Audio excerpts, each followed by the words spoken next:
Hi friends, welcome back to Stacey Can Can. I am Stacey and I can can. I'm pressure canning black beans today. This is a great tool for folks who have collected a lot of dried beans during the pandemic. This is a great way to rehydrate them and make them much more useful in a quicker fashion than if you had to soak them and cook them, etc. So it's just sort of like buying canned beans, and it's actually a lot cheaper to do it.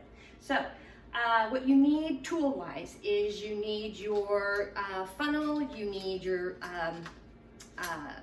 headspace tool, you need your chopstick, you need a ladle, you need your jar lifter, you also need your jars, lids and rings, and as far as food sources go, you just need your beans and some pickling salt if you choose to add salt to your beans. You don't have to, some folks do, some folks don't. You're also going to need your pressure canner, which hopefully has been tested, and you're also going to need to make sure to have it filled with water, 2 to 3 inches for this particular recipe. So I have already filled it full of water. It's 2 to 3 inches in here at the moment. Oh, you're also going to need some towels and some paper towels to clean the rims and towels to set your stuff on. You always need towels. So what I have already done is I have I'm using the National Center for Home Food Preservation's recipe. I highly recommend using them. This is what you would call a hot pack procedure. They do not recommend cold packing or what they call raw packing, which is just pouring them from the box or the bag into the jars and then pouring hot water over it and throwing them in the canner. There are some people who do that, and that's up to them. Read more information on the site as to why you shouldn't. I'm not here to educate you on that piece at the moment. So I am raw pack. So you do need to rehydrate your beans. I did mine overnight. Just filled a big bowl full of the beans and covered them for a couple inches over water and rehydrating, and let them soak. I drained them through a colander. I put them back into some pots, covered them with fresh water, and they are now boiling. Once you get them to a boil, you want to do that for 30 minutes. From there, we will ladle them into jars, clean the rim, lid it, ring it, stick it in the canner, and go from there. So this is a great way to reuse your beans, and we will chat more about what's needed next. Hey folks, the timer has gone off with after 30 minutes with the beans. We're ready now with the canner. I did add a couple of tablespoons of white vinegar, which is great for keeping the canner clean after you're done with it.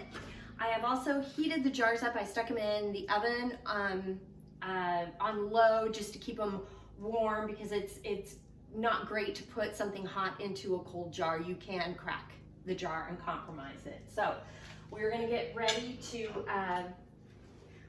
load up the canner by adding the beans.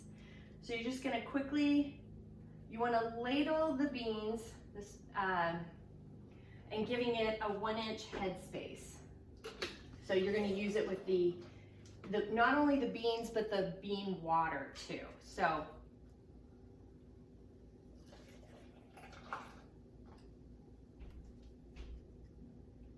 and let's see, we're about 1 inch of the headspace there. We're going to use our headspace tool. Yep, I am exactly where I need to be for that, with the headspace tool. And we will clean the rim. I just have a little bit of water here. I am not boiling I am not simmering the lids this time. When I use a pressure canner, I don't do that, and it's not necessary to do that. And you will definitely need a towel or something, because this is hot potato. The jar is very, very, very, very hot. So give it a good hand tighten, and then set it down into your pressure canner.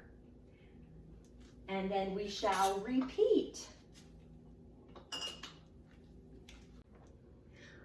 Hi there, so I forgot to mention or show you how to bubble.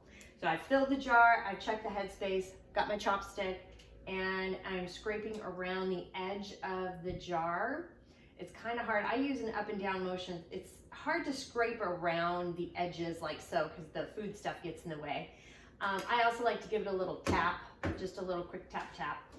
And then go ahead and clean the rim of the jar, add your lid, grab your ring, and it's hot potatoes, so be careful when you're hand tightening.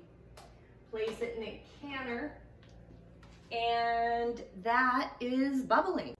Okay, I have finished filling all the jars and putting them in the canner. So I've put the lid on, I've got the heat up to high, and we're gonna wait for the steam to come out of the pipe here. And once we have a steady stream, we'll time that for 10 minutes, and then we'll put the weight on top of that, and we'll watch the pressure gauge, get it up to 11 pounds of pressure, and then we'll set the timer for 75 minutes, an hour and 15 minutes, because we're using pints. That's what it is according to this recipe. Okay, so you'll notice that we have a good fair amount of steam popping up through here. And so I've set the timer for 10 minutes because as you have a steady bit of stream shooting out of your canner, then you have to exhaust your canner. So we are letting it steam. The timer has gone off, and now we get to put the weight on top of the vent, like so. And then we're gonna go ahead and watch the gauge.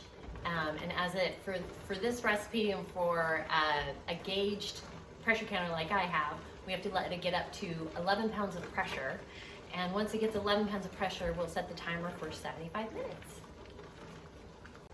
Okay, so you will notice that the timer here, or the gauge, actually reads 12 pounds of pressure for my canner. That's because last year when I had it, or a few months ago when I had it tested, mine is a pound over. So if it says 11 pounds of pressure, I have to get it up to 12 pounds of pressure. So that's where we're at now. We're gonna set the timer for 75 minutes, or an hour and 15 minutes. Keep in mind, this is considered active waiting, where you can't leave the canner. You're gonna have to continuously turn the heat down as the canner is going throughout this 75 minutes, because the gauge will keep kind of going up and down and fluctuating. So you do need to be in the kitchen, you need to be nearby, you just need to continually check the timer, check the gauge. So happy gauging.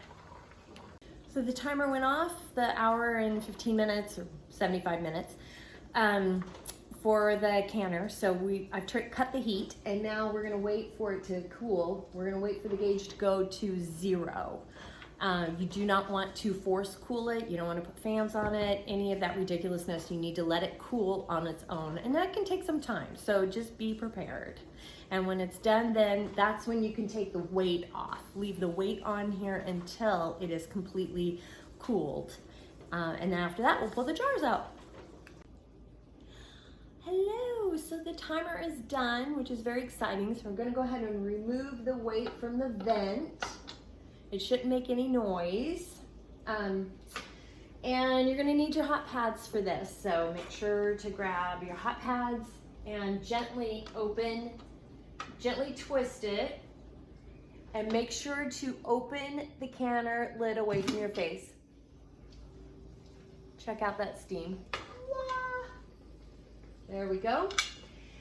And now you're gonna carefully remove all of the jars from the canner. And remember to place them about 1 inch apart from each other. And look at that color, nice and dark and rich. I love home canned beans. They're fantastic. They don't taste tinny. Now that we have all the jars out of the canner, you want to let them cool on their own. Remember, do not put a fan on them. Do you hear that? One of them sealed already. Woohoo! That's a great sign. I believe it's that one, because I can see that the dent of the jar is caved in, which is great. 2 more sealed. So we have 3 seals so far. 4. I don't know if you're hearing it, but it's very exciting. So we're gonna just let them do their thing. Even though they've sealed, you still don't want to disturb them. Don't disturb the jars, okay? Let them do their thing, let them finish working. You can't disturb the jars for 12 hours, especially coming out of a pressure canner because they're still super hot. The pressure canners are hotter than the water bath canners. So just make sure you leave them be. Don't fast cool them, don't put a fan on them. Let them work, let them do their job. They're still working even though they've sealed, okay? And you especially don't want to remove the rings. And anyway, this is black beans. It's very exciting. There's another one. This is so exciting. They're all sealing. So if you have any questions, by all means, please reach out to me, or questions, comments, suggestions. I would love to hear some tips and tricks and recipes from you if you have any. My Facebook is Stacey Can Can. And you can @ me on Instagram at Stacey Can Can. My website is www.staceycancan.com, and my email is info@staceycancan.com as well. Please check the show notes for the recipes, and really look forward to hearing more about your fantastic canning season 2.